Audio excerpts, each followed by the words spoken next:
সমসাময়িক বিষয় নিয়ে রাজধানীর ফরেন সার্ভিস একাডেমিতে সংবাদ সম্মেলন করছেন প্রধান উপদেষ্টার প্রেস সচিব শফিকুল আলম। আমরা সরাসরি চলে যাচ্ছি তার বক্তব্যে। স্পটের মাধ্যমে যেটা বেরিয়ে আসছে এটা একটা ভয়াবহ চিত্র।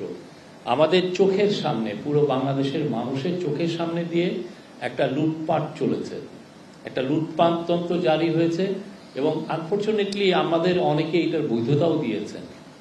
তো যার ফলে যেটা হয়েছে যে এটার আলটিমেট আউটকামে আপনারা দেখেছেন কত বিলিয়ন ডলার এটা বাইরে সাইফন অফ হয়েছে। এটা ওরা একটা এস্টিমেটও দিয়েছে, আমরা দিয়েছি।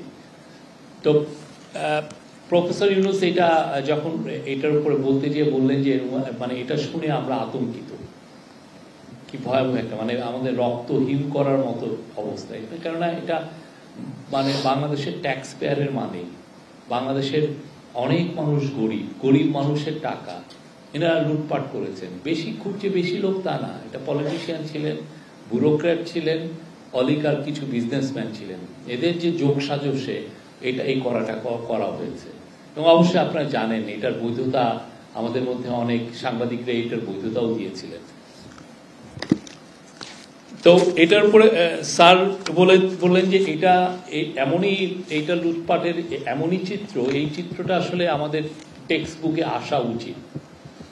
টেক্সট বুকের যেটা কলেজে বা ইউনিভার্সিটিতে জানা উচিত যে গত 15টা বছর কিভাবে এই লুটপাটটা চলেছে এবং এর মধ্যে যেই টাকাগুলো বাইরে চলে গেছে এটা আমাদের গভর্নমেন্টের একটা অন্যতম কমিটমেন্ট।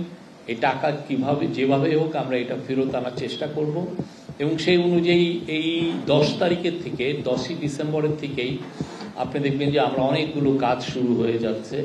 অনেকের সাথে আমরা ইন্টারন্যাশনাল যারা প্রতিষ্ঠান এগুলো নিয়ে কাজ করে তাদের সাথে আমাদের অনেক ধরনের বৈঠক হচ্ছে, কথা হবে।